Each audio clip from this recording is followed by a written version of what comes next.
The war in the Middle East is still not over yet. Israel has struck Beirut now. So come, read with me. So Israel has carried out an airstrike on Beirut, the capital of Lebanon, for the first time since its ceasefire with Hezbollah. And the strike targeted a Hezbollah commanders in Beirut's southern suburb, showing that tensions in West Asia are still very high even after ceasefire agreements. Let us talk about the background now. To understand this news, you need to know three things. Number one, who is Hezbollah? Hezbollah is a powerful Shia militant group based in Lebanon, which is supported by Iran and also a political force inside the Lebanon.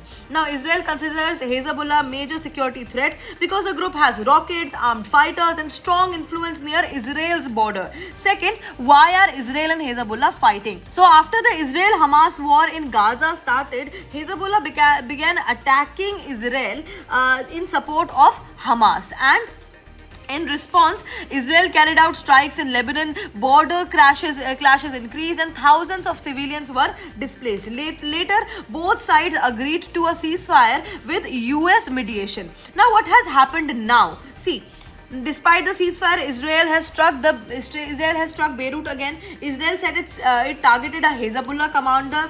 Hezbollah in Lebanon criticized the action, and this raised fear that the ceasefire may collapse. Now, let us talk about the key issues. First thing is, ceasefires are fragile. See, a ceasefire means both sides temporarily stop fighting, but one attack, one rocket strike, one assassination can restart violence quickly, and this shows how unstable conflict zones can be. Second, West Asia remains geopolitically tense. Now, this conflict is not only between Israel and Hezbollah, it also involves Iran supporting Hezbollah, United States supporting Israel, and Lebanon trying to avoid full-scale war. Regional power competition in West Asia is going on, so even local attacks can have international effect. Third, civilian impact is huge. Now, whatever strikes happen, civilians suffer the most. Homes and infrastructure get damaged, fear and displacement increases.